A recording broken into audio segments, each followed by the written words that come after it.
O nosso querido ex-prefeito de São Paulo, aqui da cidade de São Paulo, Fernando Haddad, né, está querendo novamente, né, empurrar essa agenda do PT de ter um controle, né, da mídia. Mas, de maneira geral, eles sempre floreiam isso com palavras gatilhos, com termos bonitinhos, floridos, né? Então, eu vou trazer para vocês aqui a notícia que está no nosso portal, aqui o portal terçalivre.com.br.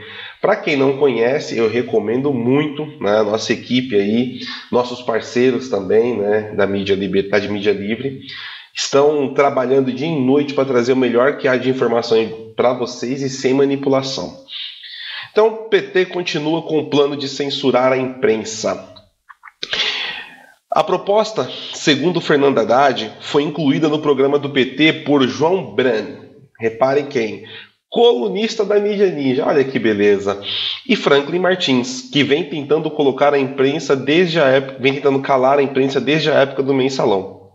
Durante a entrevista ao jornal Valor Econômico, o ex-prefeito de São Paulo declarou: "Vamos propor uma regulamentação que aumente o pluralismo e a diversidade dos meios. Apesar de serem concessões públicas, rádios e TVs sequer têm contrato de concessão com caderno de encargos." E acrescentou: "Não tem agência para aferir o compromisso das emissoras com a diversidade. Sobretudo, não permitir que os poderes político e econômicos se imiscuam na comunicação, deixando-a mais livre possível." Olha isso. Compromisso com a diversidade, com o contraditório, com liberdade de expressão de camadas vulneráveis, com representatividade étnica. Após a repercussão negativa da proposta de censura disfarçada estimulada por Haddad, o petista declarou ao jornal Folha de São Paulo: "Não é controle de conteúdo. A direita patrimonialista vai vender como censura, mas contamos com órgãos mais isentos como a Folha para defender nosso ponto de vista, que é liberal." Bom, meus caros, então por aqui vocês já veem, né? Eu vou repassar aqui um pouquinho as falas do querido ex-prefeito Suvinil, né? Aqui uma propaganda grátis para Suvinil, o prefeito Suvinil. Ele fala aqui, primeira coisa, que vai propor uma regulamentação que aumente pluralismo e diversidade, ou seja, quem que prega sempre essa palavra gatilho, né?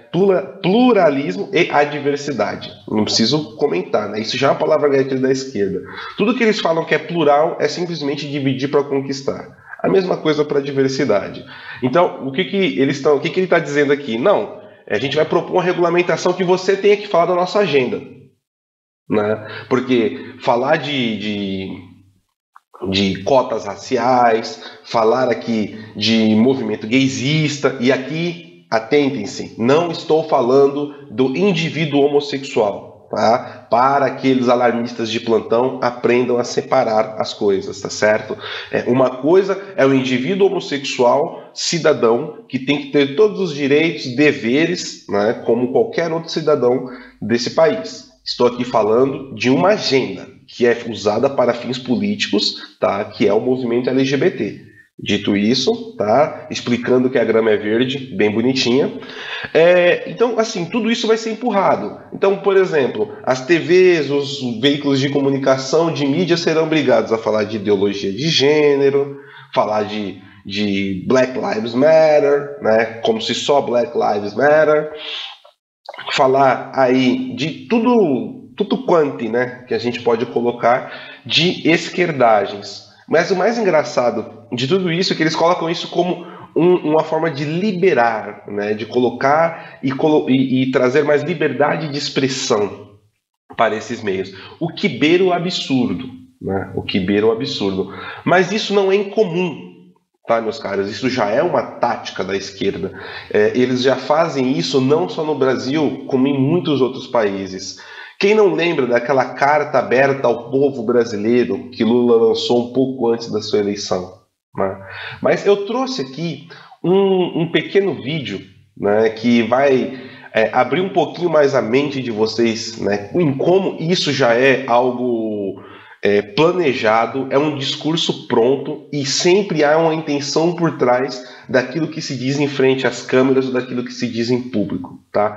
É um vídeo do nosso camarada Hugo Chávez, né, que está com Maduro, no dia 5 de dezembro de 98, um dia antes de ele ser eleito presidente da Venezuela. Dêem uma olhadinha nesse vídeo aqui, vejam como ele mente e comparem tudo o que aconteceu na Venezuela e como está hoje em dia. Eu vou colocar aqui para vocês darem uma olhadinha. Personas en el exterior hay gente que le tiene miedo. Usted sabe eso, ¿no? No sé por qué. Bueno, primero, dicen que no es demócrata. ¿Usted está dispuesto a entregar el poder después de 5 años? Claro que estoy dispuesto a entregarlo, no solamente después de 5 años, yo he dicho que incluso antes, porque nosotros vamos a proponer aquí una reforma constitucional, una transformación del sistema político para tener una democracia verdadera, mucho más auténtica. Si, por ejemplo, yo a los 2 años resulta que soy un fiasco, un fracaso, o cometo un delito, un hecho de corrupción o algo que justifique mi salida del poder antes de los 5 años, yo estaría dispuesto a hacerlo. ¿Nacionalizaría algún medio de comunicación, algún medio privado? No, basta con el medio de comunicación que tiene el Estado hoy. El Estado tiene el Canal 8 venezolana de televisión. Hay que repotenciarlo, ponerlo a trabajar en función de la educación nacional, de los valores nacionales.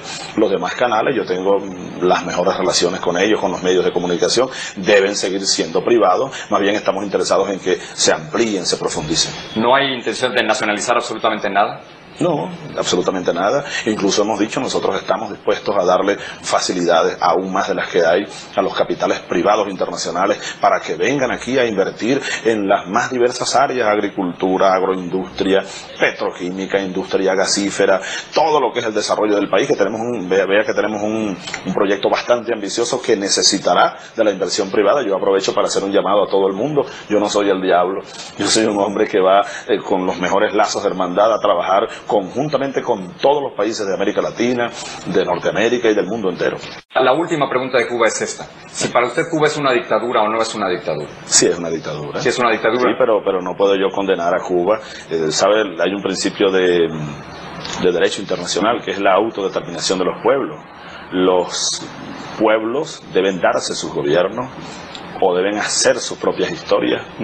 Yo no puedo desde Caracas, sentado aquí, empezar a juzgar a los gobiernos y a los pueblos del mundo. Bom, meus caros, como vocês viram aí, o nível de mentira, né, e de simulação do querido Hugo Chávez é absurdo, ao ponto de ele usar a própria Cuba, né, que é quem o fomentava. Isso já é sábio há muito tempo, que agentes cubanos até hoje estão dentro da Venezuela, eles que ditam as regras também lá dentro da forma que o governo tem que se portar, ir à frente e assim por diante. Mas é engraçado como você pode pegar, ele fala ali sobre a mídia e fala sobre a questão privada, né, das empresas privadas e da mídia também. Eu quero destacar 2 coisas aqui para vocês, né? Primeiro, ele ficou até 2013 no poder, só se afastou quando estava ali para falecer já, quando ele foi para Cuba, né, para a maravilhosa medicina de Cuba, e não conseguiu se curar, né? E depois veio Maduro, que continua com esse plano de poder, ou seja, eles já estão há 20 anos no poder na Venezuela. Isso lembra muito bem, quem não se lembra, dê uma procurada, quando o PT assumiu o poder, né, em 2003, em janeiro de 2003, uma das falas de José Dirceu foi: o nosso projeto de governo é de 30 anos, não só de 4 anos. Eles almejavam ficar nesse país aqui até 2032, pelo menos, né? Isso depois de transformar o país numa ditadura. Então... Bien bonito. Ese edificio ahí, ¿qué es? Ese es un teatro antiguo, ¿no era? Ajá, pero eso está en manos del gobierno, ¿verdad? Sí, en este momento está en manos. ¿Y este edificio? Es un edificio que tiene comercio privado de joyería. Exprópiese, expropiese. De acuerdo. ¿Y aquel edificio allá en la esquina? También son edificios que tienen locales comerciales. Bueno, miren, me decía Jacqueline ahora, en aquella casita que está allá vivió Bolívar recién casado. Esa casita que se ve ahí con 2 balcones. Y ahí lo que están en unos negocios. Exprópiese. Bueno, presidente. Este edificio aquí, ¿cuál es? También es un edificio que tiene locales comerciales de propiedad privada, por lo tanto... Expropiese, señor alcalde, expropiese, expropiese. Tenemos que convertir, hola Jorge, ¿cómo estás? Tenemos que convertir esto en un gran centro histórico. Centro histórico, que lo es, pero retomar un proyecto arquitectónico, histórico del... Bueno, estamos en el corazón. Caracas, la rebelde. Deixa eu tirar uma outra dúvida que toda hora aparece, especialmente no noticiário internacional. Fala-se, eu não acredito nisso, mas eu quero colocar isso na entrevista, de uma aliança, de um eixo Chaves, Fidel e Lula. Boris, você sabe que isso é no mínimo uma piada de mau gosto, claro. E eu te aconselho até não repetir isso no vídeo, porque houve um tempo que houve uma aliança do mal aqui, que era Collor, Menem, Fujimori e Salinas, 4 que foram quase que presos como ladrões. Veja, eu sou um homem e o partido tem uma história muito democrática, o partido tem relação com todos os países do mundo. Nós vamos poder provar, depois que ganharmos as eleições, que o Brasil vai manter uma relação muito eficaz, desde os Estados Unidos, desde a Argentina, desde a Europa, com todos os países, porque interessa a um país como o Brasil fazer alianças políticas, fazer acordos comerciais, fazer acordos culturais, e nós não vamos, a priori, vetar ninguém. Nós queremos aliança com todo mundo e vamos ser um país aberto para discutir todos os problemas com todos os países do mundo que queiram discutir conosco. Quero esclarecer que essa história não é uma história minha, é uma história que rola a todo momento na imprensa internacional, que eu queria ouvir, o que eu já esperava ouvir, sem dúvida nenhuma, de que isso é uma invenção absurda, provavelmente, dos seus adversários políticos. Queria tirar uma outra dúvida. Cotas para negros, você falou em métodos científicos no debate da Globo. Foi uma falha de expressão ou você imagina que possam ser aplicados métodos científicos para dizer quem é negro, quem não é negro no Brasil? Ô Boris, primeiro ainda voltando à questão internacional, não é a imprensa internacional que diz isso. Nós temos um jornalista que deve ser um grande picareta em Miami, que escreveu isso. Foi só nesse jornal